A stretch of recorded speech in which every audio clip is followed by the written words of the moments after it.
And welcome to another exciting installment of the Terrorisk podcast. And I'm with Carmen. Hey, how's it going, Chris? Good to be here. Good to see you. Yeah, it's good to have you. Definitely one of the most engaging guests we've had so far. Thank you. I appreciate that. Yeah. I don't know. I'm in a reflecting mood, I guess, because it's the end of the year. Yep. A lot of reflecting to do. Yeah. A whole year ahead of us. You know, funnily enough, like the most successful episode in recent memory was the I did this episode with my friend Dimitri about like my 30 days doing semen retention. Mm-hmm. That was like, I don't know. I mean, I knew that would be the one that would actually get some like minimal traction. Well, I'm 'cause, assuming the traction was you posted it with the text semen retention and a bunch of semen retention heads I did that came on purpose. through. Yeah. That makes sense. So how many views did you get on your semen retention episode? Well, all right. On average, I get like 25 views. Yeah, on average, and that one got like 70 something or 80 something. Nice. And I was nice. like, for engagement. Well, for an episode with like no clips or anything like that, no previews, no, people were just interested in the subject, which I think I think a lot of guys are getting more interested and will be more interested in the following year, which segues into what this episode is actually about. So today's topic is going to be predictions for 2024. 2024. We're Big going year. Yeah, we're drunk and we're gonna predict what's going to go down in 2024. Now, And we're going to review this next year and Yeah, see how they turned out one way or the other. Oh yeah. We're gonna look back at this episode at the end of 2024, and we're gonna see how accurate we were. Now, here's the thing about like these kinds of things. When it comes to like logical guesses, like when it comes to probability, I'm terrible at that. Right? Like when I actually try to use numbers and statistics to figure out the outcome of something, I always get it wrong.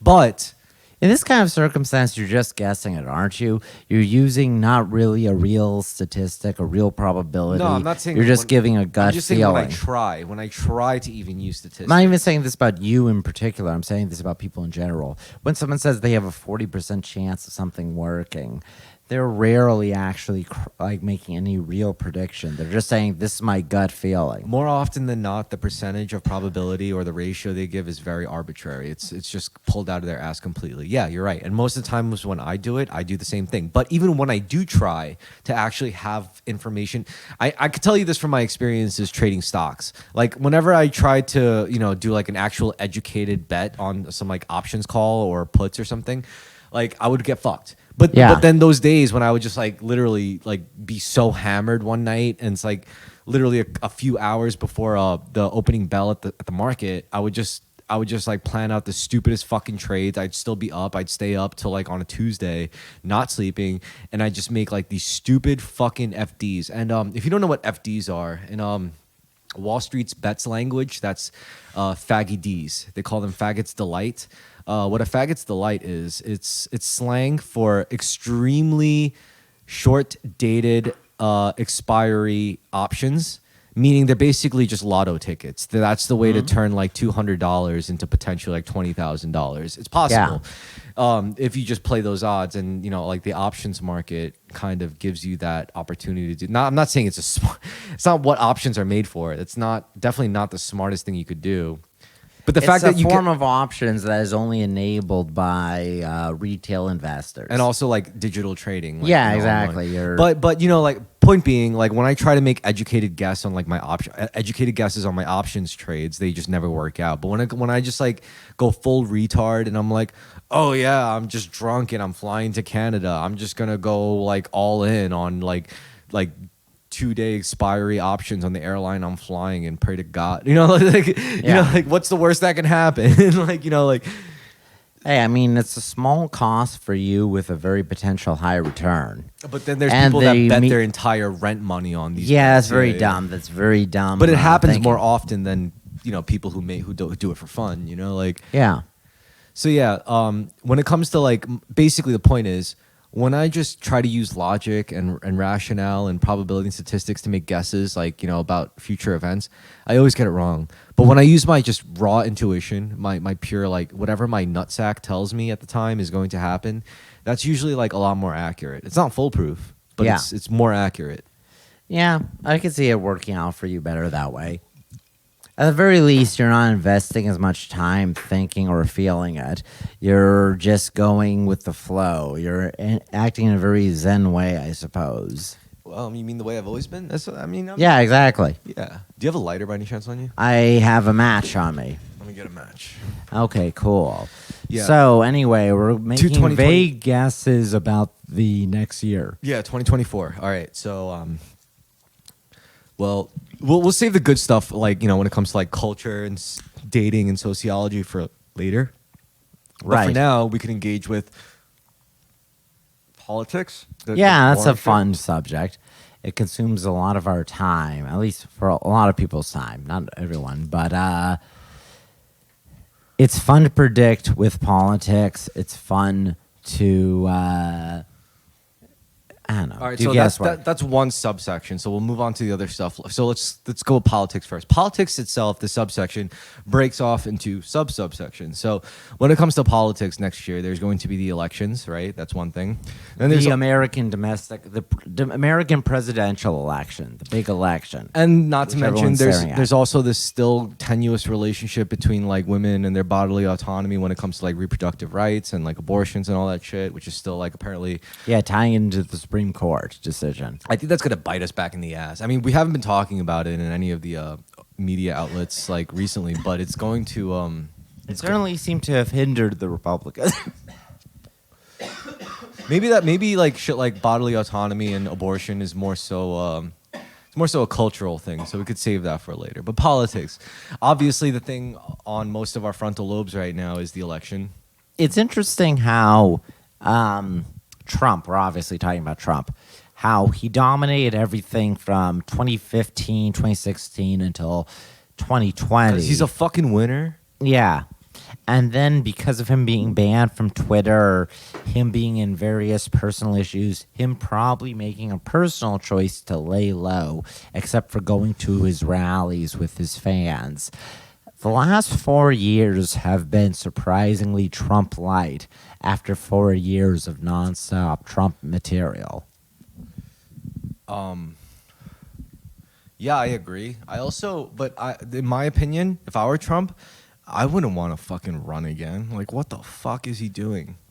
I think he's being legally compelled to run. Because by the otherwise, fact otherwise that he goes to otherwise he's a nobody that goes to prison. Whereas he if goes to prison, yeah. I think going through this process is a requirement to keep himself afloat. There's the whole theory, I don't know how true it is, it very well could be, that he was broke when he began his presidential run, and it was a way of keeping himself afloat. And if that's true, even if it's not true, but going on that theory, that he's just constantly spinning plates and going forward because staying still is death for him, financial death. He needs to keep himself afloat, and running for president is the way to do it. Yeah, and you could say the same about Biden for the most recent election. Like there was some speculation that he had to run for the sake of keeping his son out of trouble because of all that. Oh, yes. Nature of Hunter Biden, the Biden family, and their dynamics with him. Yeah. It's interesting we find ourselves as Americans. We have what is it, 370 million people, 365 million people. I forget what the vague estimate of the American population is. That's probably not even counting illegal immigrants, which... Undocumented citizens. Yeah, sorry. Probably pushes us up to like 400 million. But let's just say 3.6 for ease. Yeah. Out of all these people, the people both parties have been forced into supporting is Trump and Biden. I feel very strongly, I think this is a common statement, that both the Republican Party and the Democrat Party wish they could drop their natural incumbents and just start afresh. I'm sure Republicans wish they didn't have to deal with their conspiratorial-minded voter base they're not fond of good and ill, very kind-hearted at times, very deranged at others, very dumb consistently, even though these are my people and people I am way more sympathetic to than with libs, have that population for their supporter base. And Democrats, do things like paint themselves into a corner by... All right, whatever. Fuck those people. That's old Yeah. news shit. That's all old paradigm Wait, shit. whatever. What I'm getting at is that both parties, I get the feeling, wish they could drop Trump and they wish they could drop Biden. All right, whatever. Like that. And no, Republicans no. wish they didn't have to appeal to deranged, conspiratorial-minded people, and Democrats wish they didn't have to appeal to minorities. No, Democrats wish they didn't have to appeal to like the mentally ill, non-binary, fucking polyamorous douchebags that. That falls under the minority category, even though ultimately they are white. For the most part, cishet people. They're fucking Yes. crazy people. Like the people that are like that make it so you can't clap at DSA events. You can only or wave your hands. There's a ton of different things you can talk about on the left that's very deranged. Yeah, look, but there's a lot of deranged shit on the right, and I'll admit that too. So here's my take. Both parties have to cater to the deranged people of their base. Well, this is even though it's unappealing to the majority of humans. Okay, but to me, that's an example of like just faking it. You're just a phony. You're just another fucking phony. You're just another example of the man. Whereas you had courageous bitches like Marianne Williamson, the crazy spiritual orb lady. I don't give a fuck if it's her or whoever the next incarnation of that crazy spiritual candidate is. That's who I'm fucking voting for. Like, I'm done. Yeah. I'm absolutely done with voting for the entertainer, the fool, the whatever, like the binary archetypes. I don't give a fuck anymore. I don't give a fuck about the Reaganite. I don't give a fuck about the Democrat hero. I don't give a fuck about that. I want that crazy spiritual spirit or bullshit. I want something new to that kind of extent. Like, I don't think this oscillation between like left and right, liberal, conservative, I don't think it's fucking working. I don't think that's ever going to work. I don't think it's ever designed to work. And in fact, I've gotten so bitter about it where I want to piss off both sides to the point where they kill themselves. So this is why next election, I'm literally going to vote for the most out there. I'm not talking about Andrew Yang out there. I'm talking about crazy spiritual or bitch Marianne Williamson out there. That's who that's who has my vote. Yeah, you're a very strong Marianne Williamson fan. But I mean, I don't even know anything about her. I believe in what she was standing up for. I believe in what she was representing. I find it interesting with Andrew Yang and the Democrats in 2020. No, and Yang is a Vivek, Chinese plant. He was an attempt by China to get a puppet in the White House. He's very similar to Vivek Ramaswamy, who is a different kind of Silicon Valley Asian. Young Asian, yes. Yeah, no, South Asian as opposed to an East Asian. This is why one is better than the other. One is more of an economist and one is more of an accountant. I would always trust the accountant over the fucking economist with my money, to be honest. And the economist is too idealistic. The accountant is more pragmatic. Yeah. Every election now, there's going to be in one or both parties, there's going to be a Silicon Valley, less wrong, rationalist, alt-right, intelligent internet guy candidate, and he's going to seemingly going to overwhelmingly be East or South Asian. Nah, it should be Kanye West or Joe Rogan. He's just not smart enough, and not smart enough in this way. He's the greatest rapper of all time, undeniably. Actually, Kanye West would be a good example. You're right. If Kanye West started reading Slate Star Codex and unqualified reservations, he would be a great candidate for either party. He'd literally be like... Kanye would be more Republican. He'd literally be like Camacho from Idiocracy. Yeah. That's who Kanye West would be. How do you feel about politics as entertainment? Having elected officials that are these larger-than-life... I honestly lost a lot of interest in entertainment as a whole in general, like as an industry for one, but as like an actual life pursuit, like it stopped interesting me. Really, I'm going to invest this much of my time and resources into what? Being entertained. Inspired is different. I think that's really what's, me and my friends, like I knew there was like we all enjoy the same shit, but there was always something that I felt I got out of it that they might not have gotten out of the time, or something they got out of it at a time that I didn't get out of it at the time. So I would think about like what, because if we enjoy mostly the same works, but there's certain different nuances in the ways we enjoy it. I'm like, it's got to be something, and I think it's because most of my friends want to be entertained. I want to be inspired.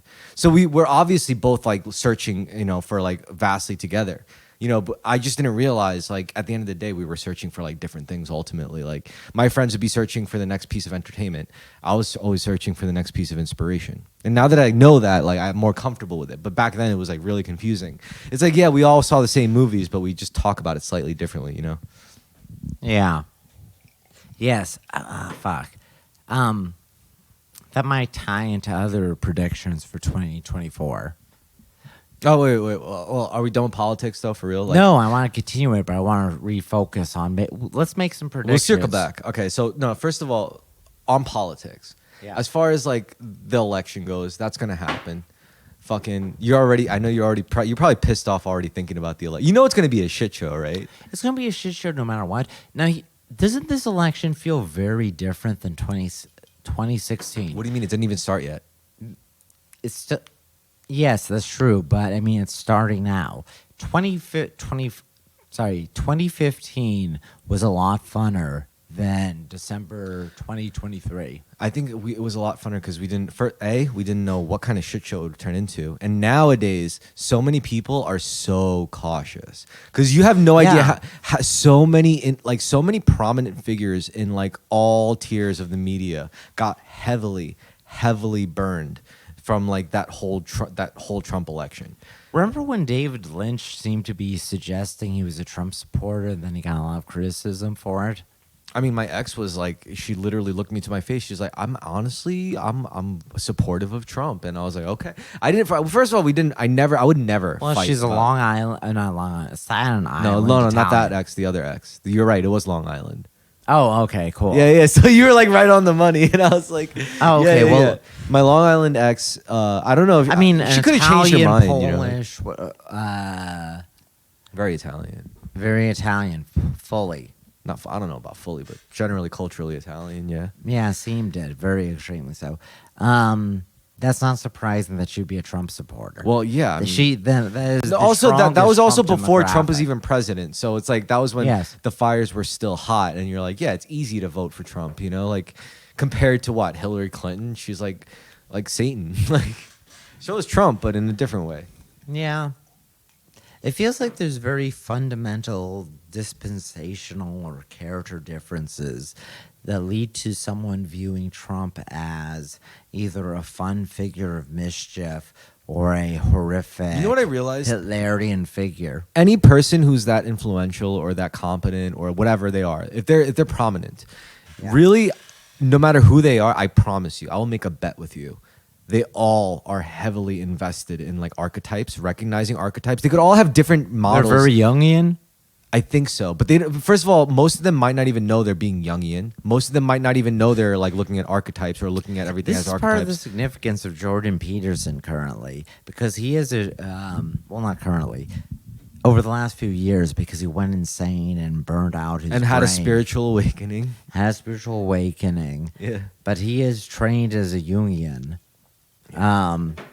Okay, so as far as like, that also kind of ties into 2024 for me personally.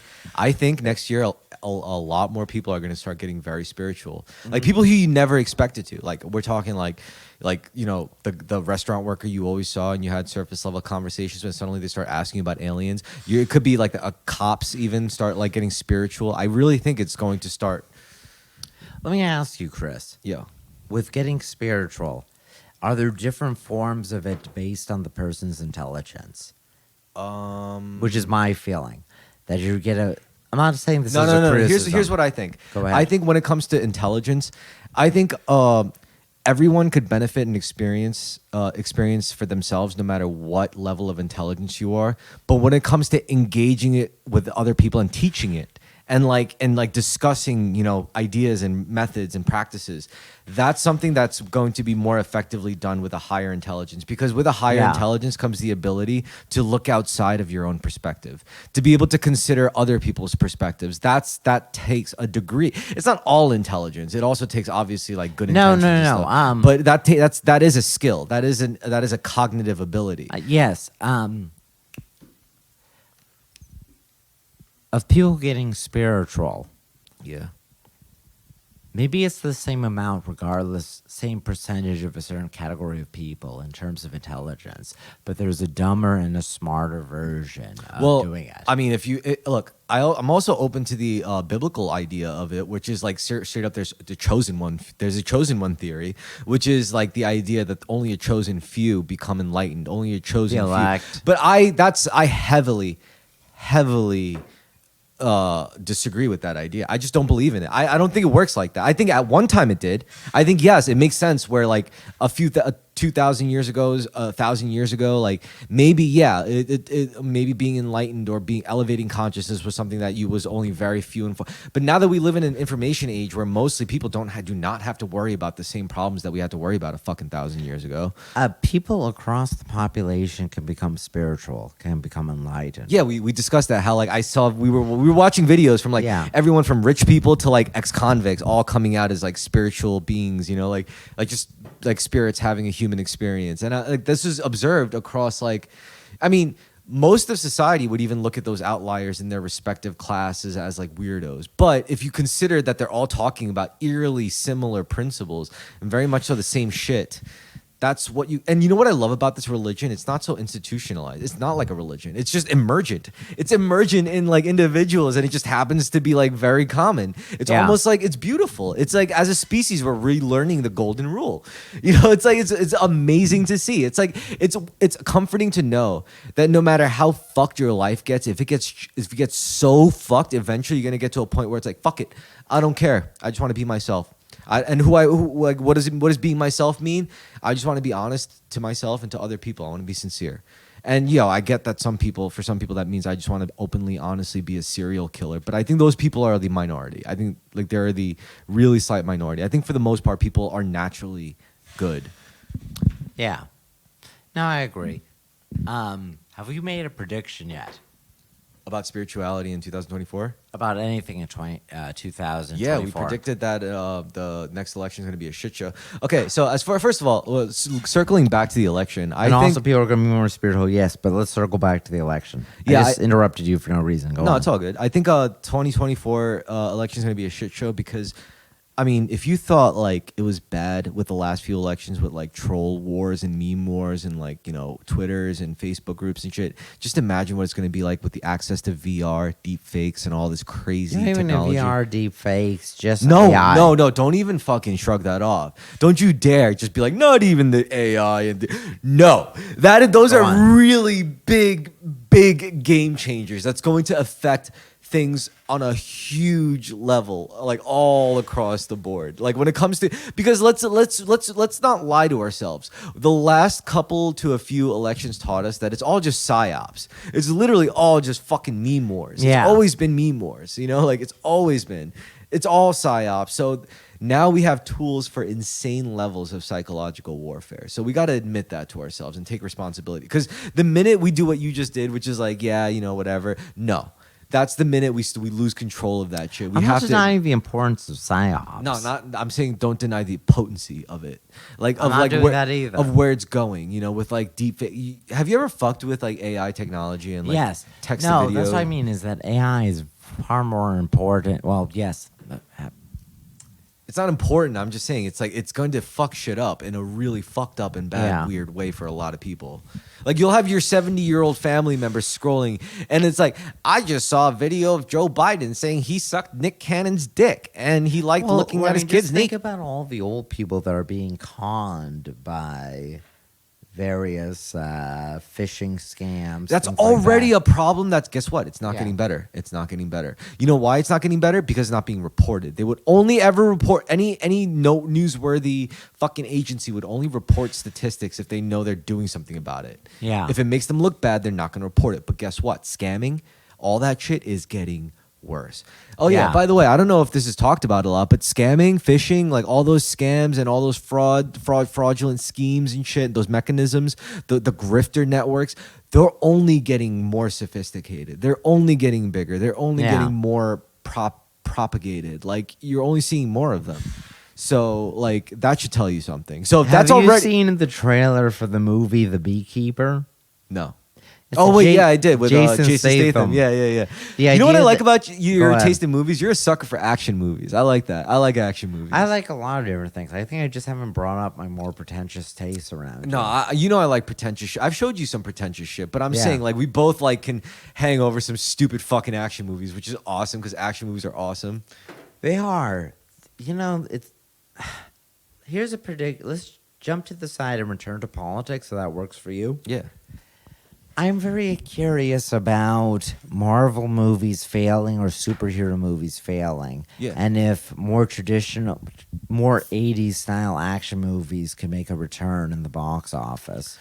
What I think about the Marvel things, like I think those kinds of that level scale of superhero movie, it's gonna die, but it's never gonna go away. I agree. Like, but it's gonna be I like- feel it's like gonna be we're like the going new into a dry zone. Does It's that gonna make be like sense? yeah, but it's same thing with comic books. Like comic books are one of those things that would the thing, but eventually, Okay, will it come back in 5 years, in 10 years, in 20 years? Is it going to be a constant, consistent part of the culture? Well, here's or the- are we going to have a break from it? okay. Now you're going into a different dynamic. So let's like zoom out of that and go Okay. into a more meta narrative of that, which is Go on. you're talking about like when is that going to come around again? Well, here's my theory.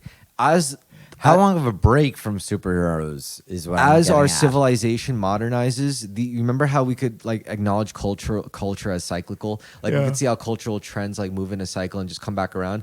I think all cycles are cycles of culture, of war, of trends, of everything is just getting faster and faster and more violently, like faster. Yeah. That's what accelerationism is really acknowledging. Accelerationism was never really a philosophy or an ideology. It was literally just an acknowledgement that, you know, as information technology gets more sophisticated, as data travels faster between human to human, the cycles, you know, how culture, everything, Yeah, like it's been the trends, faster. We're in faster cultural trends. so yes. like we have to acknowledge that. And you know what? Like I never had to feel smug about the accelerationism because it's just one of those things you have to accept. Your days are going to get faster. Your nights are going to get faster. Your life is just going to speed by at a faster rate. You're going to have to contend with that and adapt to that. If you can't, if you're going to stick with this old model of like, oh, I have all the time in the world as a human being on this, no, it's not going to work anymore. Yeah, you have to this is something- Optimize. It's optimizing. This is something I want to do in the new year: is optimize and be aware of time passing. Optimization. As opposed, I've spent too much of my life fucking you know what it is? around, jerking off. I know and you know what? Like old school people will look at us becoming like monsters. Like you're becoming a machine. It's like no, I'm just evolving. I'm sorry. I see beyond my own lifespan. I see what I contribute to the bigger tapestry of human existence. I see beyond myself. I'm sorry. Like I went through ego death, and I do think that's becoming a more common experience as like humanity matures. Like yo, you know how many more people have been through a psychedelic experience in our generation compared to last generation and before them and before them? Yeah, there was Woodstock, but I promise you, way more kids did acid and shrooms. yeah, than I they've believe ever- it. Yes, I agree. So like I'm saying, we are evolving. I see it. I feel it. I literally feel like our generation evolving. And I think the evolutionary leaps, whether it's cultural, mental, psychic, it's getting way more pronounced. Like the gaps are getting way wider with each jump. You know, and I think like we used to look at them like they were fucking retards, the indigo children people, the crystal children people, the rainbow children. But that's becoming like a more and more pronounced thing. I'm like, holy shit, you know, like I used to call them like retarded as fuck, but maybe they were onto something, you know? Agreed. You want to make a prediction for the 2024 election, the presidential cycle? Who do you think's gonna win 2024 election? Honestly, I think it's gonna be Trump. I think Trump's gonna win. I feel like he has a strong chance. I really trying want to keep him off the ballot with that Colorado ruling. But you know what's that's going to fucked the up? Supreme- You know who I really want to win? Marianne Williamson, No, honestly, RFK Jr. Yeah, I want RFK Jr. He's like the Bernie Sanders of this time. He's not gonna win, but everyone wants him to win. He's but he's not gonna competing win. with Cornel West for that role, though Cornel West is No one gives a fuck about Cornel West. Compared to RFK, RFK Yeah, is that's the guy, true. yo. He's the What guy. do you think of Cornel West? I don't know anything about Cornel West. That's how much I don't give a shit about Cornel West. Yeah. RFK though, he's the man. Yeah, the anti-vax Zionist. I'm an anti-vax dude, and I'm yeah, not. same, I guess. I'm not a Zionist though. That's Yeah, where we don't same. see eye and eye. Same. But you know what? I do like Jews. But everyone's because a because Zion- I do think the Jews are ancient enough to have like Yeah. the proper lineage. Like Jews know what's up. Like in the heart of like their culture, like the Jews are tied to some serious ancient roots of like metaphysical wisdom. You know, Yeah. with the Kabbalah and shit. Like they know about the tree of life. It's They just know such about a the energy bodies. long-lasting ethno-religion. Yeah. Yo, all right. So, just to distract from our predictions, did I tell you? I told you about my novel way of injecting racism into spirituality, right? No, go on. All right. I was suggesting how, like, different ethnicities could have different quote unquote energy bodies or different like energy structures. You know how I like say like an Asian or black person to engage with spirituality, they would be more physical when it comes to like with physical practices, whereas a white person would be more cerebral about it. Like I feel like Asians would be more cerebral as well, but yeah. I'm just saying, like I don't know, I'm just like talking out of my ass. But like if you could differentiate between like different ethnic characteristics, different like kind of flows of like spiritual development within a person's psyche, like you could start like pointing out the differences, categorizing them, and saying like this one's superior, by the way. That's when it's like you get spiritual racism. I'm sorry, I have to do these. That's a nice touch. I have agree to with do that. these thought experiments, when I commit to something, because I have to make sure that it's like bulletproof and all the way. Even if it's not bulletproof, like I might still commit to it. I just want to test it. It's like there's a way to Yeah. make spirit. I have to know there has to be a way to make spirituality racist, and so I could defend against it. If it ever happened, like. Well, I'm fully in favor of spiritual racism. Mm. Could we pause it? Hey, back into it. Yeah, we're back from the short break, and besides, I timestamped it, so it's not even like going to be a noticeable difference. But here's my take on drunk driving. Honestly, only I should be allowed to do it. Like, it should be illegal for everyone else. Only I should be allowed. Everyone to do it. except Chris Kim should not be allowed to drunk and drive. That should be the law. I think if that was the You're law, the only person who can legally drunkenly drive. that should be the law. And I think like everything would be a lot better if things were like that. And all the other drivers are following the rule of being sober. Well, They're all compensating for your car. I would be everyone's designated driver. Since I'm the only one that could drink and drive, we could all drink. I'll just reverse designated driver. I am the world's designated drunk driver. No, the reason why I don't feel bad, again, like, I just know everyone, well... Everyone does it? Nah, not everyone does it. Because there's people, like, who's like, lost loved ones to drunk Yeah. drivers. So they have, like, a particular vendetta against the practice, which I totally, I have no disagreement with at all whatsoever. So I'd never... It's like that drill tweet where, what is it, like, thousands of people die due to drunken driving. However, without it, millions of people wouldn't get to work on time. So it's a mixed bag. Yeah. Yep. It's absolutely true. Also, I mean, I don't know. It's like originally, driving wasn't originally like intrinsically designed to be done not drinking.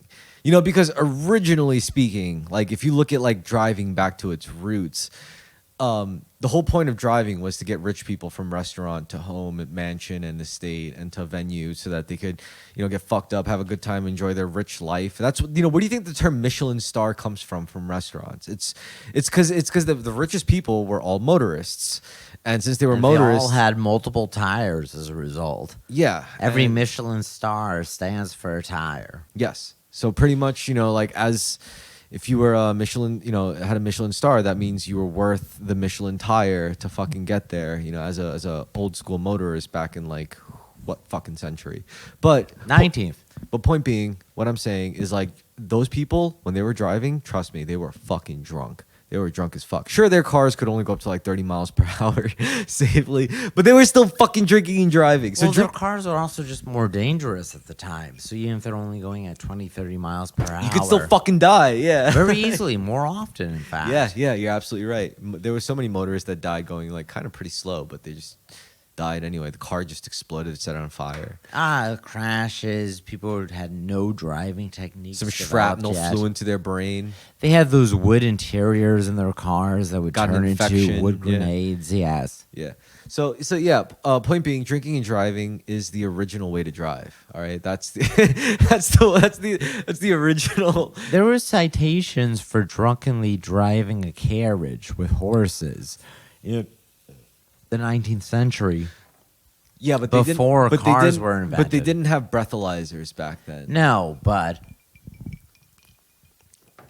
cops would effectively pull over people for driving a carriage with multiple horses All right. So too fast while drunk. So I got a prediction for 2024. Drinking Yeah. is going to go way down. I'm sorry to all you bartenders, Oh, dear. servers, barbacks. Drinking is going to become a little, at least slightly less cooler. I think. Why? Because first of all, we've been on a gradual buildup of a wellness kick, and alcohol is definitely counterintuitive to personal wellness. In my objective view, because I object to that notion because I love fucking drinking alcohol, but I can admit as a lover of alcohol that it doesn't really afford me any benefits compared to like all the harm that it could do. So I get that. And I think more people are getting that. First of all, if a retard like me can get that, I'm pretty sure like most people are going to catch on real quick, like, so yeah, I do think like, drinking is going to become less of a practice and a social activity, but that leaves the question, what takes its place? So that's why drinking is probably going to stick around because it's still the most accessible social activity to do amongst adults. But once people start realizing that it's not good for you at all, like I wonder what they'll replace it with. I'm curious A lot about of people that. smoke weed, including us, especially you. Yeah, I mean, I've always smoked weed. To me, smoking weed is just something I do now. It's something I've always done. Even before it was legalized, I would just smoke weed before doing shit. It was actually funny. I like it when it's like I'm sober and then people think I'm fucked up because like I'm just not acting the way I usually am. It's like, yeah, I could use a joint to be honest. Like I'd be a little less tense. And and honestly, in my benefit, to my credit, I just think I'm a high energy person and I'm the kind of person who could probably balance out when it comes to depressives and weed and stuff like that. Like I think I'm the kind of person who definitely could benefit from marijuana and alcohol. Like just because I'm a high energy person, I'm a high vibrational You being. need to be brought down a little bit. Exactly. Mellowed If out. I'm going to stay with you, with the mortals, including myself, my body, like if I'm going to stay in this human form, I gotta densify my mentality. Like I gotta slow it down a bit so I could enjoy the moment, so I could stop and smell the flowers, like so to speak. No, but it's true though, because like, what am I gonna do if I don't figure out ways to slow down? I'm just gonna eventually become a schizo nut job. I'm gonna start diving into like conspiracy theories and fucking like sacred geometry everywhere and fucking channeling from aliens from the Andromeda galaxy. Like I would do that stuff too. Yeah. Do you feel like?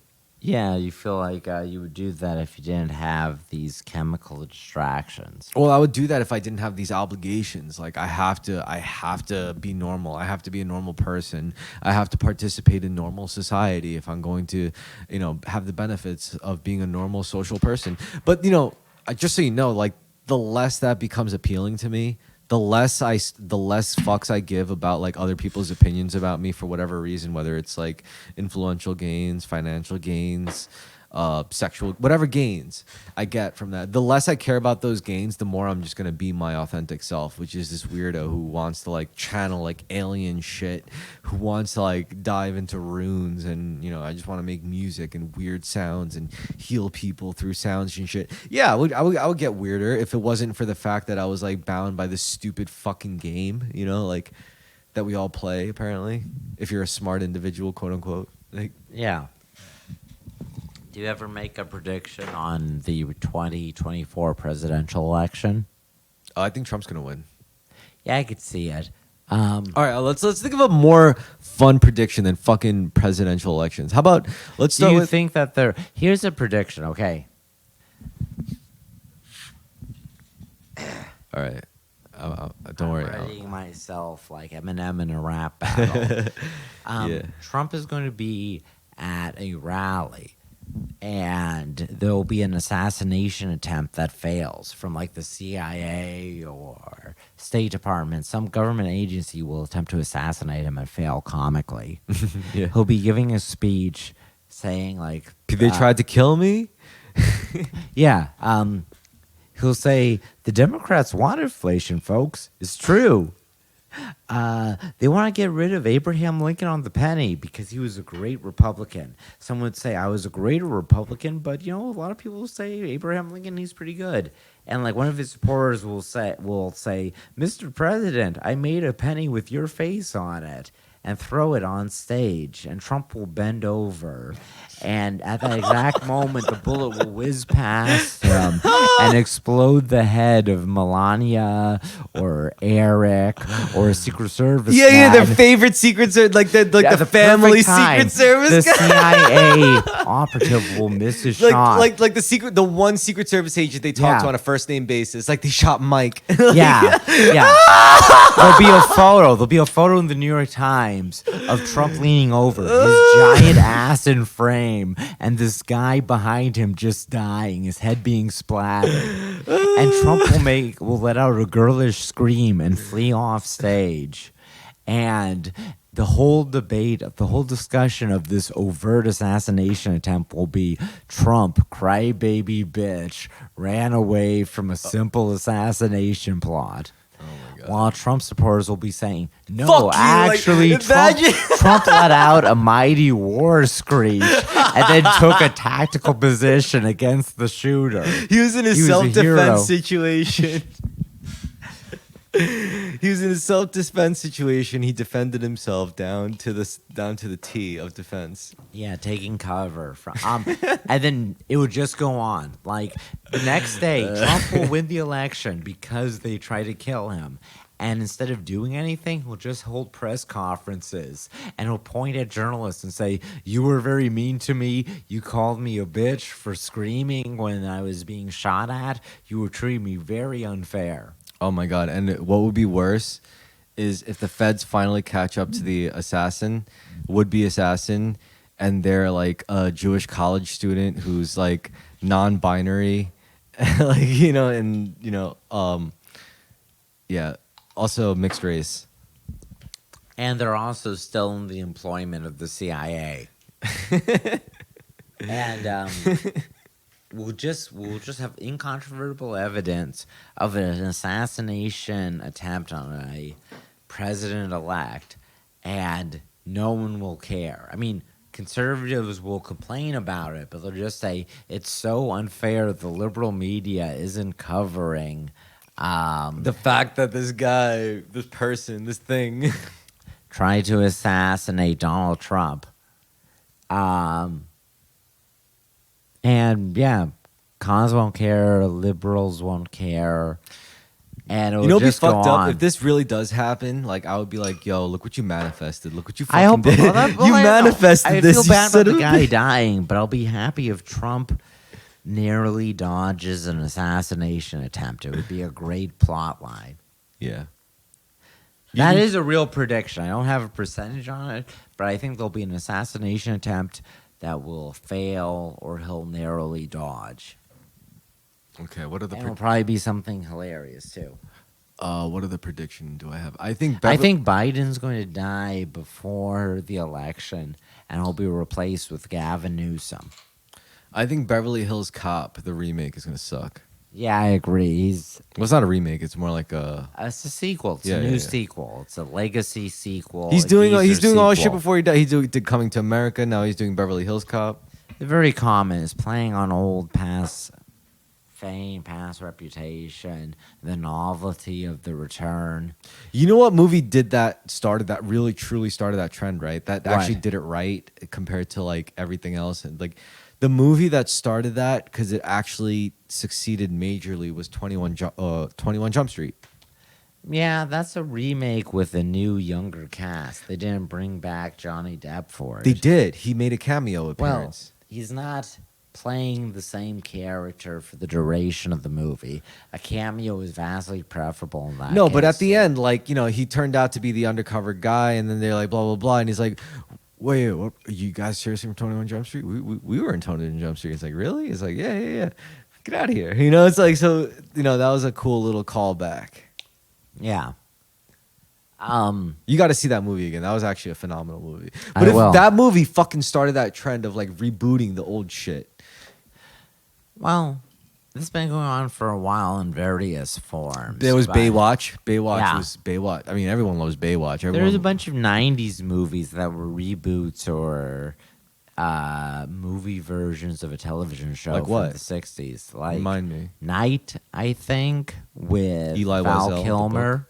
Oh, The Saint, that's what it was. the same. Yeah. Mission Impossible was originally part of that wave of making the Addams Families. There's a bunch of 90s All right, movies you that know were what? movie adaptations of 60s TV I could think of shows. something way more successful than 21 Jump Street. What? Ocean's 11. That's a good example. Originally a Rat Pack movie from the 50s, 60s with Dean Martin, Sammy Davis Jr., Frank Sinatra, etc. Rebooted into a far more successful, more engaging film. Beautiful too, honestly. Yeah. Aesthetically. The cinematography was great. Steven Soderbergh. He's like Steven Such a very bold director, yes. Yeah. He's like Steven Spielberg's artsy younger brother. Yeah, Well, yeah, that's true. Similarly blockbuster oriented. Yeah, but Steven Soderbergh just has his he's just got his shit. You know He what? made a remake of Solaris, I know. Yeah, with, my George older Clooney. friend. He's actually, it was surprising. I think he's around your age actually. Well, a little older than both of us actually. He comes up to me. He's like, "Oh, did you know that like Black Hawk?" Well, over the internet, so he didn't physically come up to me, but he was like, "Did you know like Black Hawk Down, Alien, Gladiator? They were all directed by the same dude." I was like, Yeah, Ridley Scott. You never heard of Ridley Scott? And I was like, "Guess I haven't." I was like, "Yeah, he's been known to like put out quality stuff." I heard that his Napoleon was bad. Yeah, well, you know, whatever. He's got hits and misses. But then my Jewish friend chimes in and he goes, "Yeah, he's known to make middlebrow stuff." And I was like, I couldn't even argue. I was wouldn't even like, say middle brow. Well, yeah, actually, I can see it. Yes, it's midbrow. It is Yeah. midbrow. he wants to make grand historical epics, but he's very bad at a large scale. Well, He's far better at a smaller personal yeah, scale. like Gladiator was amazing. Gladiator, and have you seen The Duelist? Oh my god, that's actually I consider The Duelist to feature like the most realistic depiction of an actual sword fight. Yeah, I don't think like any movie gets a sword fight the way The Duelist. Yeah. does. I Like, you think- ever see it? The Yes, slow yes. the slow pacing. It's like they're pussies about it. That's exactly how it is. Like the that's other what it's like. factor, The Duelist is in a historical setting, but it's not set on the big battles or on the big No, it's figures. about egos. It's just like these guys like swinging dicks. It's like Ridley you know how Scott. Ridley Scott is bad at making grander affairs, but when it's an like personal interpersonal masculine conflict in a yes. small scale, Blade Runner is the same thing. If Yeah. Ridley Scott tried to direct a Blade Runner movie that was on a larger scale, more Star Wars scale or war scale, it would be awful. But he did do large scale good because he made the whole alien thing. More. That's still. I mean, it's. I see what you mean. Yeah, That's a But pretty I big don't deal. Think, yeah, Kingdom. Because No, that's- Aliens. Wait, which one? Because that's like Alien. Because aliens and that whole Xeno universe. Aliens. The second one is James Cameron. But still, it's a Ridley whole- Scott was the first one, the horror movie, which was more interpersonal and on a smaller scale. Even if. But it you was could in say fanciful circle. because he's worked on Prometheus by now. Yeah. So you could say like he's got this grand biblical vision for his like. The verse. larger he gets, the worse. He's best. You're right. I didn't like Prometheus. I did not like Prometheus. He's at his best when it's about a few people in a small scale situation in a fanciful environment. Yeah. You know what I think Ridley Scott though might be though? He might be like a Fed drip feeding us like propaganda to like prepare us for like, like more revelations controlled by the government. Like, oh yeah, we have aliens just like in Prometheus. Like That I am very skeptical of that or that presentation of it. The government leaks of aliens. I'm you don't very think so? I think they would drip feed us image. No, I think it's a popular media. limited hangout. It's a distraction from something else. Maybe like something more serious. Not even that, actually. It just I don't know. It feels very deliberate. When aliens come up in the news. Okay. It feels very QAnon. It feels like a psychological operation. Well, first of all, this shit has gone on long before QAnon was even. yeah, a I thing, know, you from the 50s onward. So it's like I don't know. I've always had respect for like I always loved like watching like 70s, 80s, 90s footage of like long-winded interviews. Guess what? From local news station. Guess which news station? What? Nevada. It was some city. It was some city in Nevada. I'm pretty sure it was like Las Vegas, Channel 5 News or some shit. They had the best shit. You know why? Why? I mean, because what's in Nevada? Area 51. Yes. The whole S4 research base and all that shit. Like, it's all there. And if you were to see, like, crazy whether or not they're UFOs, that's whatever. You could believe that. But what you will see is crazy fucking shit in the sky because that's literally our secret air base where we test, like, super secret, aircraft. That's right by where we tested our first nuclear weapons and shit. Like... Yeah. So yeah, like I think it's a very exciting place to be around, regardless of whether or not you're a skeptic or a believer. Like I still think it's like a crazy significant area, It is. Do you want to move on to other predictions? Well, what I really want to move on to is how people are going to dress in 2024. I Okay. want to know if women are going to get sluttier or if they're going to get hot, like more conservative. Like I want to see if they're gonna like wear like more like sweaters and. I and feel long like we skirts. have at least another year of sheer tops and the like. Yeah. Yeah. Okay. Unfortunately. Why you don't like the slutty look? I like the slutty look. I could appreciate it, but you're right. It's not good for society. It's it does. not bad. It's not good for me personally because it feels so torturous. You're like, I wish I could just be a Neanderthal rapist. Like, yeah, exactly. I always aspire to being a greater rapist. yep. The greater apist. The greater apist. The great rapist. Yeah. No, I mean, I think like it's gotten so sad where women actually appreciate like sexually aggressive, cringy aggressive men because they're like, Yes. at least somebody wants me. Like they'll make that joke. And it's like, I mean, I think the internet, the siloing through dating apps, Instagram, all that. been very alienating for everyone. Flirtation existing only in the digital sphere, not existing in the real world, has made people very detached. And I think they wish they could return to the norm for every time in history up until now. Could I ask you, does it Go ahead. does it feel like more like where things are getting worse for normal people, or do you feel like where like the wrong people had it easy for too long and this is more like a reckoning?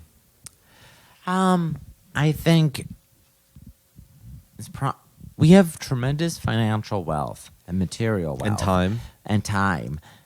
but also I think it's more psychologically stressful than any time in the past. Because freedom drives you crazy. Well, we also just have.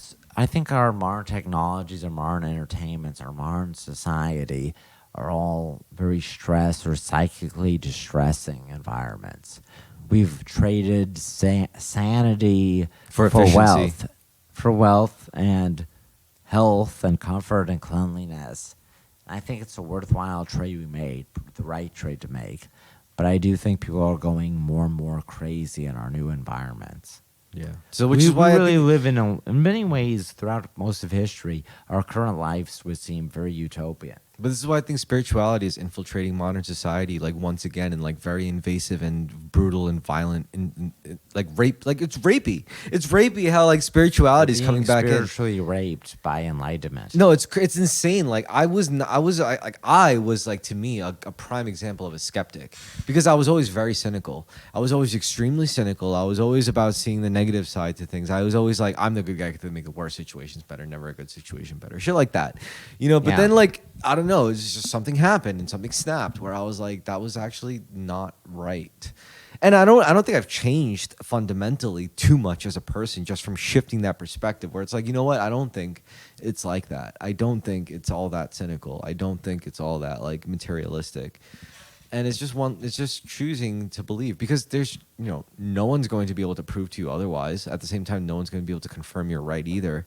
So really it's how it affects you and what it can offer other people if you believe such, like and like, can it benefit you and the people in your life? And that's what, and then that just comes to like, ultimately it reminds you of what really matters, so it's like, so what if the people are religious, so what if people are materialistic, so what if people are cynical, as long as it turns them into the person where they're like the best version of themselves, right? That's really what matters, because that's what we're here for, to be the best version of ourselves. That's what self-actualization is all about psychologically. That's what I'm always in full support of. So spirituality just happened to be the most effective avenue for that.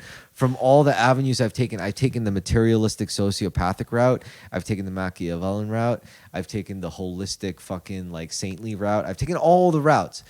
But like, when you could finally, so far from what I've deduced is that like, if you could just accept that you're a soul and you're not like subject to your body and your bodily influences, and it's all temporary and you're going to die, and you're just reminded of that after all that, and you could just still find joy as a soul, as a spirit, as something that's going to return to something with all the experiences you gained in this lifetime, you're going to be okay no matter what. This is why I don't fear death anymore. As that's cheesy as that's, I fear pain, and no one wants to be hurt. But I don't fear death. Like, I don't feel calm, at peace with the world. Yeah, I don't fear dying, because I know I'm just gonna go back to where I came from. Like, I'm literally just gonna go back to the source, which is true whether you believe in heaven or hell or whatever.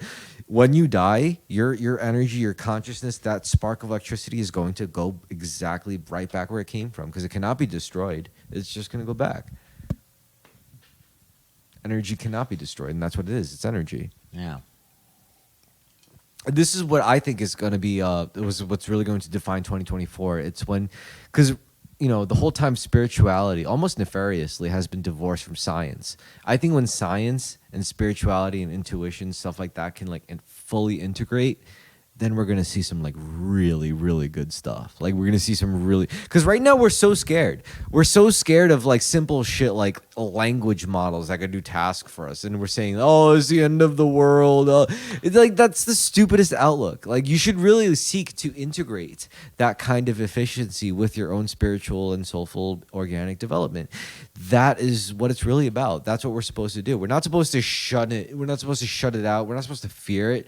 We're supposed to integrate. We're supposed to integrate with the right stuff. That's what I think anyway. Agreed.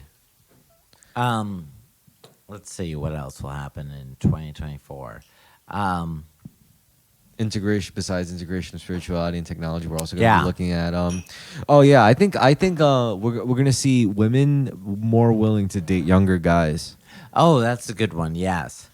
Because for too long have guys dated younger women. Finally, older women should all lean into cougardom. Yeah, younger boys have tighter bodies, bigger dicks. A real sex reversal, though it seems like a very understandable one. But it was also predicted long before. It's like, it is. Yeah, well, good for Zoomer men if they all start fucking. Do you know that women outnumber men right now by like 200,000 people? Yeah, I didn't. No, I mean, no. I mean, sorry, in New York City. Oh, in New York City, yes, that makes a lot of sense. New York City, it seems like there's more women than men. 100%. There's way more women in New York than men, which is great for us, right? I don't know. Women are probably very anxious about it, too. I understand. But yeah, I guess it is great for single men. You're right. Signaling that you're Honestly, straight I'm not even will gonna be lie. important. Like, I look at women in New York City, they more often than not, they do seem really, really aroused. Yeah, they're a very horny, deranged bunch here. And you're right, actually. Women in New York City are way hornier. And here's than the thing. other I areas. understand that women are not like men, as in, like, you can't... Yeah, their sexuality doesn't work the same way. It's And they don't get boners. They don't get boners. Right. But I can tell when a woman is horny, okay? Yeah. I can tell. I can just tell. They have that... It's not a look. It's not anything. It's just an energy. It's a vibe. It's an aura, yes. Women do have a horny aura, a horny vibe when they get horny, and it's like it's very. Sometimes it's uncomfortable because every decision you make is not 100% yours as long as you're around this woman, because she's horny and she's projecting her superior sexual energy. Yeah, that's very true. You're actually the vulnerable person. Exactly. Men, there's a power differential between how hot women are and how horny men are. The deal is men have more power materially, women have more power metaphysically. Yeah. Yep. A former coworker, he was over at the bar yesterday. Bartender, he's 20 years old, great kid. Fantastic bartender. Like, he's way more competent than me. He's a real virtuoso of bartending. Like he carves the ice cube into a perfect sphere. He's not quite there yet, but he's all along that way, and he's very young and mature and good at holding down a bar and winning over people. Is he white? He's Hispanic. He's Argentinian. Oh, damn. Sorry, no go. Why? We can't accept him at our institution. No. Okay, I'm kidding. no, I'm fucking kidding. I don't know. Yesterday, he was at the bar. He was wearing a hat that said, "I like older women." He dates women older than him and lies about his age because he looks older than he is, and also because he's a bartender, so women assume he's of age. He legally can't drink, but he's a great bartender. So he's 16 but looks 25? He's 20 but looks 23. It's not that big of a deal. No, he'll be able to legally, next year. Yeah, But, by the time he's 21, it's not even going to be a thing. but he consistently dates women who are 25 or 26. Yeah, it's not even a big deal. And he lies to them about his age, saying that he's 23. Yeah. You know what's fucked up? I don't even have to lie about my age and they don't believe me. It's like, I'm 31. And it's like, get out of here. Yeah. And I'm like, no, actually, wait, my real age. No, I say I'm 32 because I forgot my age. I'm sorry. The Yeah, last you're time, I never 32. had to defend my age against a woman because nowadays, like the women I talk to, they're like, yeah, I'm 36. I'm like, what? And they're like, yeah, I'm 36. And meanwhile, I thought they were like 20 something. You know, I think people are just aging slower. Yeah, people are aging slower. I'm people are consistently surprised about my age. Yeah. Me too. Since I'm turning 34 next month. Yeah, I think my age is more apparent the longer you know me. Like if you Yeah. if you just meet me, you'll be like, you're not 32 years old. But if you've known me for like 6 months, you'll be like, dude, you look so old. Like I could tell exactly how you're gonna look at 60 just looking at you now. You know. You okay? I'm fine. How are you? Me? Yeah, You don't have to ask about me. Man. I know that's true. I'm like the dun- one who gets. I'm like too the wasted every dungeon time. master of life. Okay. Yeah. I'm a dungeon master, not the dungeon master. There's a lot of dungeon masters, but there's one prime dungeon master in each region. Yeah. And each one of those dungeon masters has to answer to one big dungeon master. Yeah. You're a dungeon master too, though. I have been in the past, Yeah. and will again in the future. Well, it's all about being the dungeon master of life. It's the same thing Yeah. as a game. It's not that different. I mean, you got to think of Dungeons and Dragons like this. The dungeon masters are playing their own game amongst dungeon masters, you know?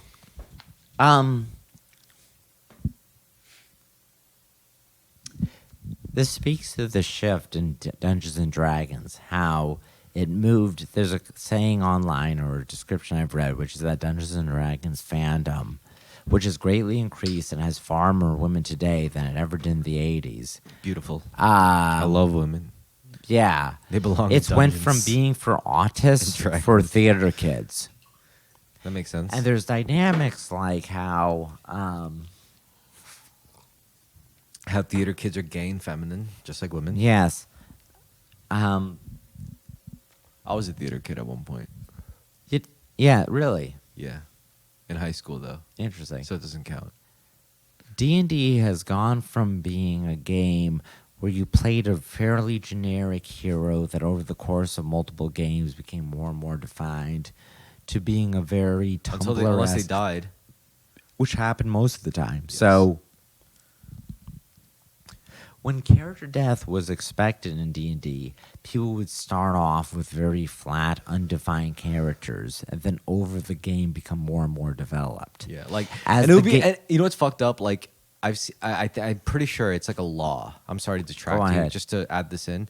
It's like more often than not, I feel like the people who create the stalwart starter character who's like good looking and like you'd expect them to be the person, they die really quickly. And meanwhile, you got this like retarded talking duck man, and he just happened to be cursed, and he just happens to survive every fucking game for some fucking reason. Right. And that shit happens, which is awesome about Dungeons and Dragons. That's true. by the way, yeah. But also, more and more, the characters people start off with from a very early level are way closer to the latter character than the former. Yeah. An example, Baldur's Gate 1 versus Baldur's Gate 3, which both of those games are fantastic, but they represent different eras of D&D playing. Yes. Also, And- Baldur's Gate 3 was a lot more broken as a reflection of the board game, but it was a better video game than Baldur's Gate 2 because everything that everyone It's loved. fantastically designed. I don't find it overly broken. I No, mean, it's well, distinct from the base game. I think pen and paper everything game. that everyone loved about Baldur's Gate 3 wasn't Dungeons and Dragons, it was Larian. It was the Larian mechanics. That's true. But even beyond that, it did capture adequately or accurately the shift in how D&D went from one mindset to another. In the first Baldur's Gate, It's 5e edition, that stupid fucking bullshit. no, well, yes, but it's not so much the rules I'm not wild about, even though they're simple and easy enough to play. That it's lacking in character definition. You know what also what's interesting to me, it's like how did the West come up with this kind of like meta mental RPGs role playing tabletop game compared to like Asians? Asians never really came up with this kind of thing.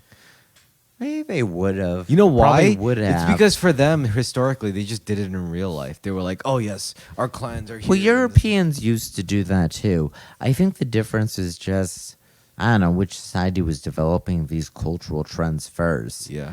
D&D comes out of 70s wargaming, that chassis, and the Chess. autistic Well, chess is the original. chassis, not chess. No, I'm saying chess is the original war game. Yeah, no, there's probably earlier war games, but yes. Well, chess is the original universal war game. Yeah, The that idea of a exists mathematical, today. Yeah. the mathematical XY axis, Yeah. like, with like, The miniatures wargaming was something that existed in the Victorian era. Were you aware of that? yeah. Nice. You mean the original forms of chess, quote unquote? No, I mean, those exist way before. In the Victorian era, in the late 19th century, there was guys playing with tiny soldiers, like in Warhammer. Oh, you know what? Not only do I know that that's true, but there were those guys that did that. But there was also guys that actually waged war and they utilized the exact same, we'll call them instruments, of like Yeah. tactical strategy gaming. They used Wargaming leads directly into real military Yes. strategy, yes. Yeah. I literally read texts from like letters where like generals under Napoleon, they would walk in his room. He looked like a little fucking boy, like on the floor, like crouched down on prone position, looking at his pieces all along a map he set up along the floor of his like, his tent or his suite Yeah. or whatever. Like he would see it, but there's something to be said. You have to be able to view strategy and like the dynamics of a war on a three-dimensional space, at least somewhat, and not like in a ground level view, but in a top-down view, Yeah. which I totally get. It's just like playing a 4X game or a 3X game, 4X game. 4X. 4X. Civilization is a 4X game. Yeah. The 4Xs are like well, that is the game. explore. That is the game of humanity. expand, That's exploit, the game of exterminate. humanity. Really, honestly, it's 4X games is the game of humanity. All right, where do you think music's gonna go in 2024? You think rock's gonna make a comeback? No. No, I think music is, I don't know Dead? how it'll exist on the fringes, but it's dead in the mainstream, and it will be for a while. Cool. That's good for me. I'd rather I'd rather be an amateur musician in a dead music scene. Yeah. To be honest, it's like reshuffling the board, Yeah. It's giving more opportunity for people to try new things. And Wait, it's one last thing I wanted to say about role-playing, about D&D, and about Baldur's Gate 3. Baldur's Gate 3, compared to Baldur's Gate 1, both games I love, feels a lot more theater kitty, a lot more Tumblr, a lot more flamboyant. I mean, there's much coming on. I'm not saying this is a bland culture war statement so much as in Baldur's Gate 1, the titular city is primarily human to the point where elves and dwarves stand out among the populace. Yeah. In Baldur's Gate 3, the city is multiracial, multicultural, cosmopolitan, It's to a far intersexual, greater, very sexual too. wait, yes, to a far greater degree Than than Baldur's the Gate. first. Right, dwarves and elves are common. Everything dragonborn, all acceptable. Thieflings are discriminated against in a way that is very much a substitute for civil rights struggles, whatever. It's unfair that these demon people are being treated poorly just because they're demons. Yep. It speaks to it speaks to the ways D&D has evolved or changed. In Baldur's Gate 1, all the party members are quirky people, and even though they're very talented, they don't have vast stories unto themselves. They're just people that are caught up in the web of the main character. The ball spawn, the PC of Baldur's Gate 1 is this grand man or woman of history Yes. that all these NPCs are trailing. In Baldur's Gate 3, every single companion could have their own story where they're the legendary epic hero. And you could play as them. Right. They all are very over-the-top, flamboyant characters with very varied, interesting backgrounds and individual plots and side quests that the earlier Baldur's Gate didn't have companions that detailed or that important. Yeah. This speaks to how people play D&D now. They come into the game with having an elaborate backstory and an elaborate character. Yep. They put more thought into it. In large part because they don't expect to die as readily. Whereas traditionally D&D, you show up with Bob the Fighter, And he happens. and his character develops as you play the game.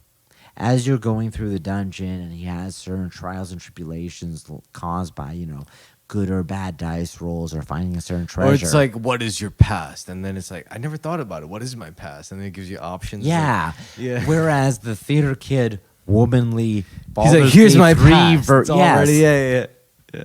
And the character's already thought out and how.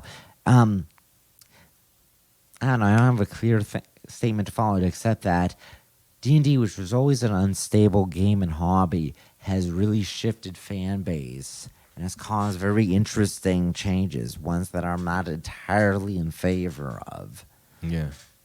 It also leads to things where there's a lot of D&D was also the first mover in pen and paper games. So as a result, it has this weird blend of issues that other games don't. There's more narrative directed role-playing games that are better for this theater kid girl behavior. True. But because D&D is the biggest thing, yeah. It's the platform and for that girls, fags, theater kids have to try and sort of play using the overly crunchy tabletop wargaming mechanism that went along with D&D from the start. which is cool. Which is awesome. I mean, because also It also hinders the autist, though. Like D&D 3.5 edition or Pathfinder is a way more fulfilling, funner system than 5e.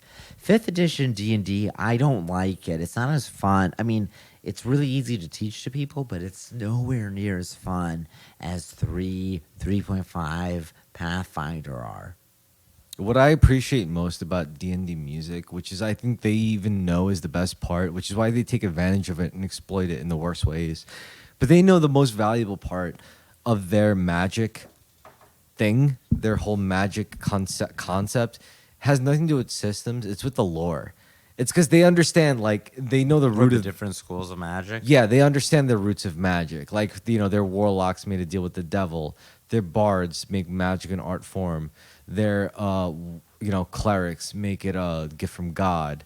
Yeah. Their black mages make it like a gift from the devil. The devil, what, melanin? Exactly, yeah. I'm just saying, they have their own economy. They treat magic as a resource. It's not like that's the biggest main concept is you could conceptualize magic as an actual real and usable resource and how to be able to manifest that. That's the thing that sets it apart than like regular living life simulators is the fact it's the magic. It's the ability to manifest. And that's what makes D&D special. and Yeah, you're right. fantastical. It genuinely is a form of magic and manifesting this fun adventure world of story together. Yep, and that's that. Most of it is all fueled by the lineage of their ability to manifest. It's all where the magic comes from in the D&D universe. You Yeah. have warlocks who literally get their power because they make a deal with underworld creatures, right? Yeah. And then you have the elves because the elves are just magically gifted. They just gifted. They just know how to manifest shit. They're just great at it. Then you have warlocks. Warlocks are the ones who sign contracts with like the underworld, the wrong people. Then you have who else? You have the clerics and the priests. They just Clerics are divine spellcasters, as are druids. Yeah. They But have my- a connection to the divine. My favorite classes were like duelists. You know, like the dudes who were just like so specialized with the weapon to a degree where they could just do like impossible shit. It's like not only was he good with this rapier, but he could like he was so fast, like he could like clip a fucking like a wallet with it and then just like catch it in the same hand. You know, that's the kind of shit that I like. Dexterity. I like dexterity because it's exciting to see in my head, in my mind, in my mind's eye. So in like a D&D party, I want to be the dex guy. I want to be able to just be like, everyone's like, fuck, now we're never gonna get that key, and I'm just like, all right, fuck it, hold my beer, and then I just go, hey, and I started thinking, I just like swipe the shit that we need, and it's like, I got it. Yeah. I'll roll for it. And it's like, are you sure? It's going to take some luck. And it's like, it's okay. I'll use the blessing of this bitch I chatted up. You know? And so it's like, oh shit, that's right. She did pray for you. You know? And so I'll use that. That's what I'm talking about. Like, Right. I like using charm as a tool and a weapon in an RPG environment. I think it's nice. It's like literally part of being the- rewarded for being a nice person. You know? Yeah. Theatrical element to it. Part of the fun game or the adventure. Yeah, it's like, oh, so that's why you were nice to that stupid old lady. It's like, yeah, that's right. You should think about being nice more often. You know, it's like, Yeah. but What are that, the but predictions? Go on. no, I was just gonna say it all takes a really good dungeon master at the end of the day to. It weave does. it. It's very dependent on the DM.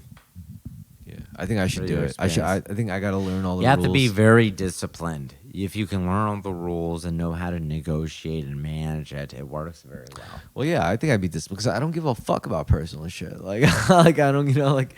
No, I you just- have to be disciplined in being sober as a DM is pretty crucial. Oh, fine. Yeah, I won't drink during dungeon master. Now I have to force myself to do the same thing. Players can, but the DM really can't. The DM has to be sober Yeah. or almost like one beer or slightly buzzed. But at I'm best. just saying, it's still like it's still a stimulating act, you know, just Yeah. because you have to conjure a whole universe and stuff. But you know, once you get the structure, because the game, that's why the game structure is so valuable. You know, the rule set Yeah. is so valuable because it gives you an anchor to be able to project your fucking story. It doesn't matter if it's like fantastical and magical. You could like restructure that skin into like cyberpunk or like technology. Well, you could just play a different system that's more based around those rules, that kind of gameplay. I'm just saying Dungeons and Dragons rule set and philosophy is so Basically, it's the most ubiquitous. prominent one. It has a very particular role, but because it's the most prominent by a long shot, It's not just prominent. I think it touches upon a very visceral idea of what magic and creation is. yes, it's the pen and paper system that everyone knows how to play. So as a result, it ends up taking up a disproportionate amount of time or energy, or gets a disproportionate amount of attention compared to other systems, which have always had a small fan base. Yeah. And it's also, you ever play like war? You ever heard at least of like war games? Yeah, of Yeah, course. they're great, right? It's like, to me that's like I don't have the money, time, intelligence, or focus for a lot of them, but I would like to play them. I never played Warhammer because I was always too broke as a boy to play it. what I've been always interested in is like, because like especially nowadays with all the technology that's out now, I've always been into like hacker war games and what they must be doing these days. It's like Yeah. they'll either make the games more high stakes or they'll make I don't know, like what could they possibly do, like what, because I know back then like they would be like looking at terminals on their screens and trying to like go through their codes and their fucking like tools and shit, but like nowadays it must like extend into like some metaphysical shit, you know, like Perhaps even before it was in a metaphysical shit.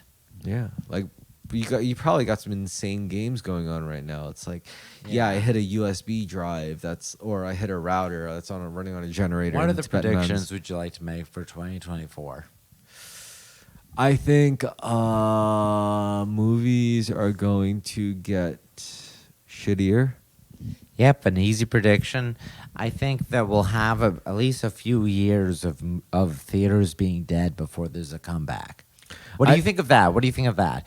Like 5 years where box office results are terrible, streaming even sucks, and then maybe there'll be a comeback in the medium. I think movies will not die. I think what they would rather do is I think more movie theaters, before they even die, they're going to start serving more alcohol. That would be nice as No, part of the well, experience, especially with an aging population. Yeah, I go to the movie theaters now. Most of them serve alcohol. like Alamo Draft House, yeah. Regal Entertainment. Yeah. Yeah, I go to their place. They serve alcohol. You know, so I'm like,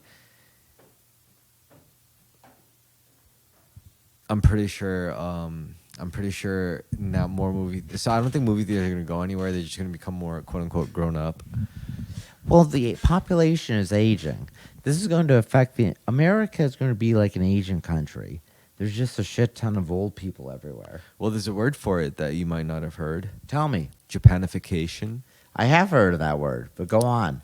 And I think it's an accurate description of America. Yeah, we're going through Japanification, where like later generations are having less kids because they're seeing through the bullshit of like mass rampant corporatization, and they're realizing. I think that's an excuse. I think that interpersonal social dynamics and more economic dynamics, but more interpersonal dynamics, are preventing people from just having kids. Yeah. Perhaps people are just too comfortable in their lifestyles and they don't want to have to make the sacrifices needed to have a family. But what's wrong with that? It's almost self-correcting in a way. It's going to the population is going to contract, and yes, it is should self-correcting. I think, but it's still a weird time to live through, if that makes sense. I would still feel good if there was only 100,000 humans in this earth. Like I would still feel good about that. Yeah, how many are Korean? I don't give a shit. I don't care if Nice. they're all black. I don't mean to say it like that. That sounds even worse. Like No, I can't elaborate. believe I don't mind if they're all white or black. I don't care whatever. I just saying black people. As an American, I just know black people are the most hated statistically. Yeah. like you know, like Not when it comes to basketball. Most loved. apparently, yeah. But I'm just saying, like, as long as 100,000 humans, I don't care if they're all black, all Asian, all white. I don't care what race they are. As long as there's at least 100,000 humans on this earth at all times, I don't give a fuck. Yeah, that will stop.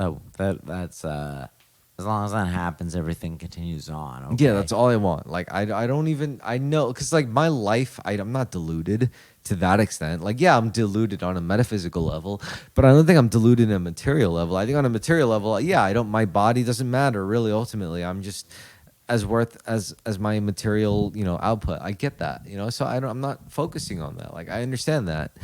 And that's why I'm not trying to connect with people on that, because I know most other people deep down don't want to connect on that level either. I don't think all of us just want to connect on our just material fucking like physical output. I don't think that's what we want to be about as a species. Like, I look at most people, no matter where they come from in life, and like I know what topics I talk about where their eyes light up, and what topics I talk about where they just retreat into their bullshit selves. So, like, I could tell, when I talk about, like, creativity and, like, inspiring what they wanted to do, the things they dream about, that's when they, like, become alive.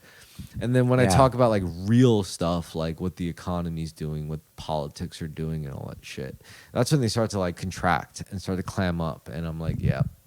I could see, like, what kills people inside and what doesn't. Like, so... That's always like useful to do. But sometimes like, it's like the question is, do I want to purposely make people clam up and like face the material reality, or do I want to just be like, you know what? Yeah, let's all be retarded. Let's all be retarded and spiritual. Let's be spiritarded. I probably should have been leaning this way so that the camera would see me. Instead, my back was to the camera the entire show. What matters is however you're more comfortable. You know what we should do? We should get you like an actual outfit, like a robe, a robe that you wear for the shoot for the podcast Show, yeah. like an actual comfortable robe.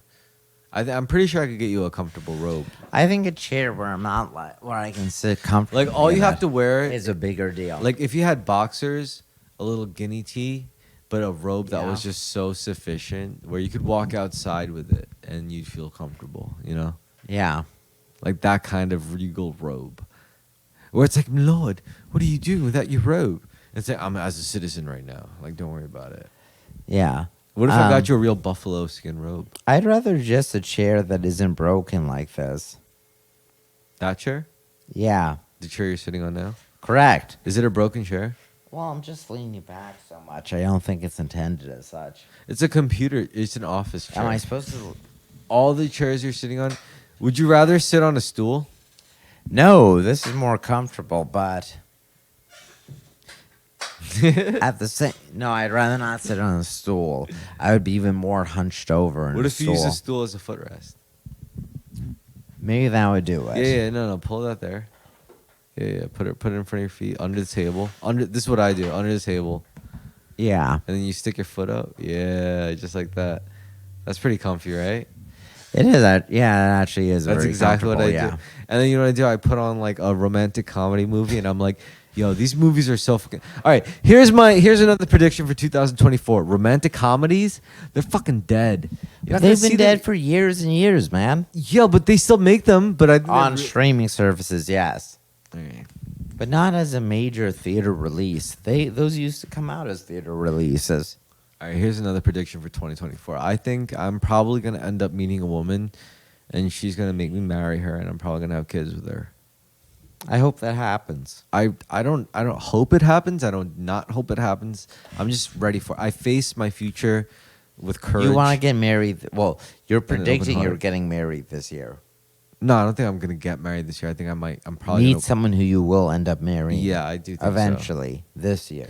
I mean, if I don't, honestly, a part of me will be relieved because it's a lot of pressure to like face destiny in that way. Mm-hmm. And like, if I could just like not like make that happen, then I'll have a few more years, maybe the rest of my life, just being happy. Yeah. Because I know, like, look, I'm not saying I won't be happy if I had a partner. It's just I know it comes with a lot of responsibility.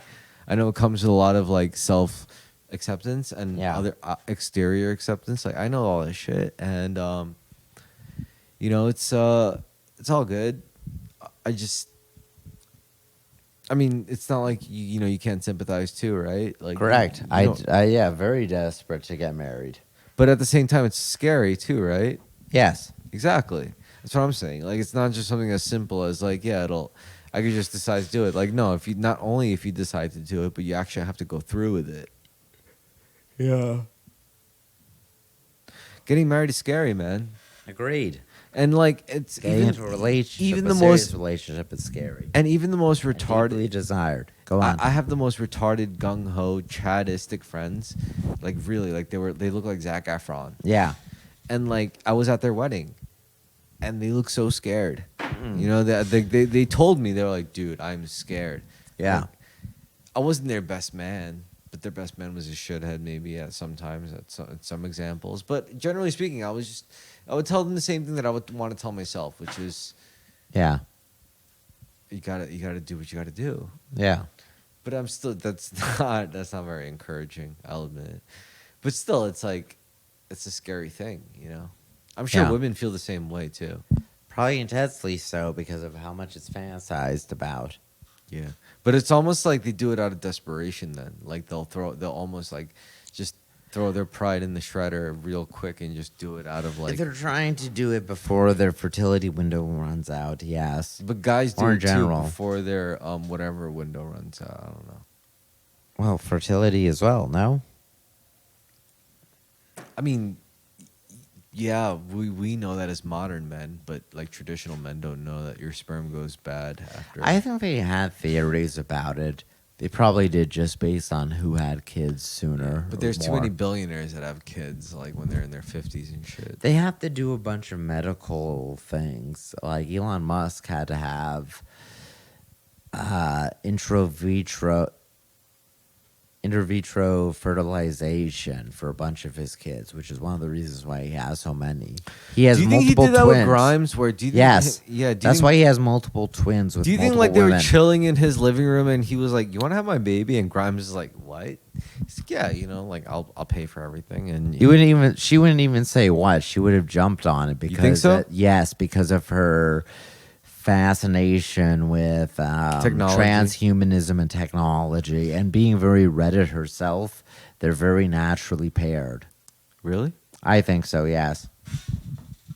Do you think it was like that, like destiny kind of shit between them? Yeah, I'm sure for both of them. It was I mean, they broke both up, of them. but- Yeah, they broke up. For both of them, it's a very autistic rendition on a relationship fantasy they both had. Like autistic cheers. I can't think of a good comparison. No, sorry, autistic glee.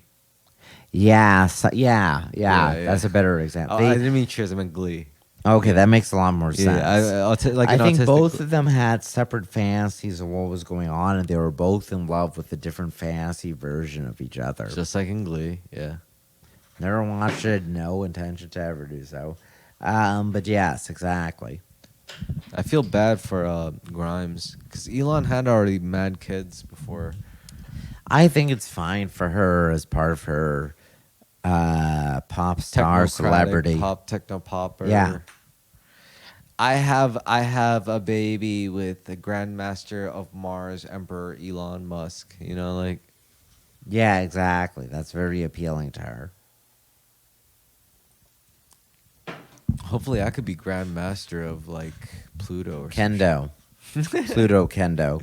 Pluto, Kendo, Pluto. Kendo Pluto. Nah, honestly, the way I see it, the only thing that would ever happen to me, the most significant thing I would do is die as a bodyguard for someone really important. That would be the most badass thing, though. Yeah, if they're hiring sword bodyguards. Like, I just would never want to be like the emperor or the king. I want to Yeah. be like the knight or the bodyguard that just had to watch his lord. Because I don't ever want to fail at my job as the knight or the samurai. I want to make sure my lord stays alive.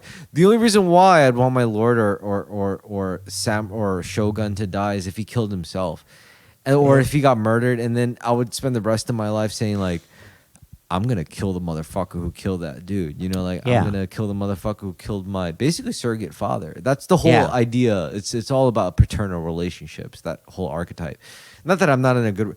I'll probably feel the same way with my dad because I know my dad probably made a lot of enemies in his lifetime, and if he got murdered at one point, I'd be like, I gotta kill the guy who murdered my dad. And if I, Lord help, if I was ever dating a girl at the time, she'd be like, "What are you doing, baby? Why are you looking at these Polaroid photos of this murky apartment building?" I'm like, "This is the dude that killed my dad."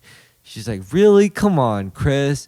This isn't you." And I'd be like, "Yes, it is. This is me now. I gotta get revenge." Yeah. No, I'm kidding. I wouldn't do that. I'd probably care more about getting pussy. She'd be like, "Listen, if you do this, I can't be with you no more. I can't suck your dick no more." And I'll be like, "All right, fine. I'm done with this." I'm a romantic at heart. I'd be like, "I give up my life of revenge for you, baby." And she'd be like, "Really?" And I'd be like, "Yeah." It's a good one though. I'd use it. I'd use it to get closer to my biatch. I'd be like, "Yo, you're right. This life of revenge is not for me. You're the true light of my life." And she'd be like, "I can't believe you walked away from the chance to avenge your father's death just to have sex with me all day." And I'd be like, "Yep, that's right, bitch." That's how I know I'm meant for true love. I would forsake revenge against my father's death just to be with my dream bitch. Well, you get to have kids potentially, or at least get to have sex. Well, you know what What they say? other? Go on. What did they say? Not only do nice guys finish last, but nice guys actually finish the race. Nice. Finish it all. Any other predictions? Oh, okay. Other predictions. Video games. Video games are gonna get pretty crazy. Grand Theft Auto 6. It's gonna be It's gonna be bad. Yeah, I think so too. I think the game's gonna be great. I love playing it, but I'm saying it's gonna be bad for society. Oh yeah, I wonder how many sex scenes with all. It's fascinating how Grand Theft Auto 6 ends up being. Well, if it's an accurate depiction of Miami, there's going to be a lot of Spirit Airlines Americans in the game, which the trailers suggest. It's if gonna you be, catch my euphemism. it's gonna be like TikTok satire video game. Yeah. It's gonna be insane. Grand Theft Auto 6 is gonna be. You know what they said though? What? They're gonna veer away from satire. Yeah, I've heard all of that. I don't know. We'll see how it turns out. I'm skeptical of the online elements of all the. Well, I played distance. Red Dead 2. And it's Yeah. not really satirical. How was it? Does Red Dead 2 come off as a satirical game to you? Not in this presentation. No, but I I think it's haven't very- played I- either of the games. So tell me what you think about it. What? Red Dead 2. What do you think about it? I think Red Dead 2 is it's a sincere game. Yeah. The first one had a great soundtrack. The second one has some banger songs too. I haven't played them, but I've listened to the soundtrack. I think the first one was supposed to be just jokey, good fun. The second one was supposed to be like The first one seems like it's a lot more tightly constrained of a narrative, a lot more coherent of one. yeah, and the third one was supposed to be like which is what we all played. What's the third one? No. Well, people. Oh, think, yeah, sorry. yeah. Yes, I'm sorry. But first, when you're saying Red Dead Revolver, Yeah, I was talking about ori- Red Dead Redemption. No, Red I was Dead talking about the Redemption first 2. one, the Red Dead Revolver. Okay, then yes, I agree with everything you're saying. Yeah, Red Dead Revolver was like jokey. If fun. we're counting that one, the second one is the most coherent game. The Yeah, third one 'cause seems Red- well, meandering. I think the thing about Red Dead Redemption 1 Yeah. compared to like Red Dead Redemption 2 and Red Dead Revolver, Red Dead Redemption 1 was a true like shot in the dark, which is why it Yeah. was so great. You know, like it was so awesome. Because like no one knew. They just knew that we got to give it everything we got. We got to Yeah. we got to throw everything and see how far we can go. And they went really really far. Like I mean, I played a lot of adventure games before I played Red Dead Yeah. Redemption 1. Like a lot. And then when I played Red Dead Redemption 1, like it got to a point where I just got like fully lost, immersed. I was like, this is amazing. This is a really great experience. But like, you know, compared to, because I also beat Red Dead Revolver, you know, and I was like, this game is like pretty funny. You know, I had fun, I guess. It was good for a blockbuster rental Yeah. just during the Xbox One days. But then when you played Red Dead Redemption, you were like, holy shit, this is fucking crazy. Yeah. Because I thought it would just be another stupid sequel to Red Dead Right. Revolver, but then I played because by the time, well, also I knew it wasn't like that because by the time Red Dead Redemption came out, I was like, I played Grand Theft Auto, you know, like 4. Yeah. I played fucking all the Rockstar games, Grand Theft Auto Vice City, Grand Theft Auto San Andreas, Grand Theft Auto 3. So by then, Rockstar already built up this shit. So another prediction for 2024. Right. VR pornography. I think. Is it going to take off? Oh yeah, I think pornography. Pornography seems like a far better use for VR than video games. Video games feel. I get motion sickness playing video games in VR. Oh yeah. I haven't watched pornography in VR, but I bet it doesn't give motion sickness the same way. Yeah. The problem with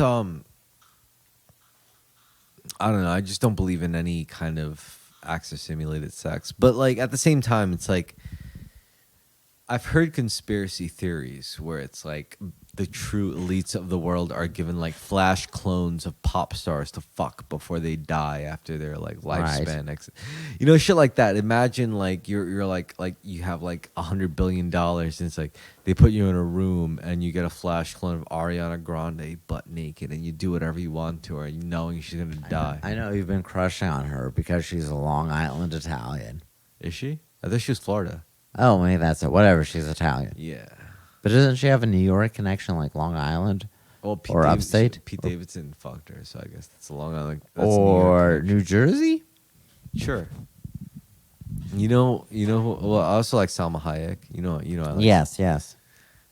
Maybe I just like spicy Latina, Mediterranean like bitches. Yeah, Latinas and Italians are the same people. Yeah. I'm not But I saying like that as blondes a- too. I like Norwegians. I like Northern Yeah. Europeans. I like Aria Grande Butera. Aria Grande.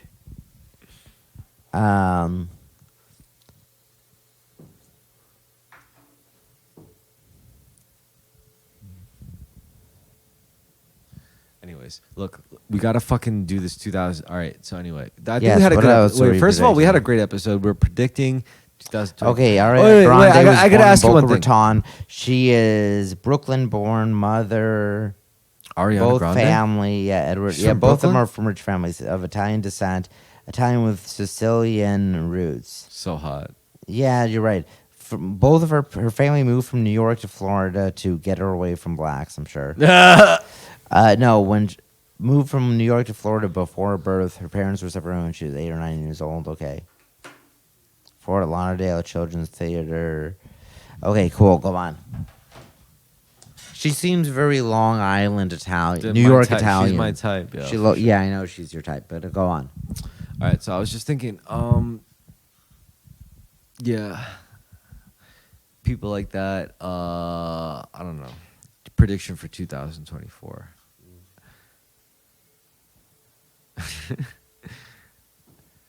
Let's see. I just think 2024 is going to be a year where people really come into their own, where people come into their purpose. I think it's going to be a point where it's going to be like a take it or leave it moment. You're either going to be like full blown materialistic, but I think that's going to drive you crazy. And I think it's going to be like a split timeline event, you know, where like the people who are all about wellness and personal growth and personal fulfillment are going to like lead one timeline and whatever. But that's metaphysical. I do think though, if you subscribe too heavily to politics, you're going to lose your fucking mind. Because like the way technology is developing and the way all this content generative focused media machine is functioning is not in the best interest for objective human perception and interpretation. And I think we're going to if we basically put all our eggs in the political basket, we're fucked. We can't do that. We got to look more introspectively, and we got to always keep more in consideration of why we're doing things, why we're even living this life. Some of us have kids, some of us have employees, some of us have like parents like that can't take care of themselves. So we got to keep love in our hearts. We got to always make sure that we're not losing sight of the relationships we have with other people, because that's the only thing that really matters. At the end of the day, we can't take our possessions, money, or power with us after we die. The only thing we can take with us is knowledge and experience. So let's take away good knowledge and good experience. Sounds good. Yeah, that's my message towards next year. I'm like, Good knowledge, good experience, good spiritual vibrations. yeah. What else can we take with us? Like, I could have all the money in the world. I could have all the possessions.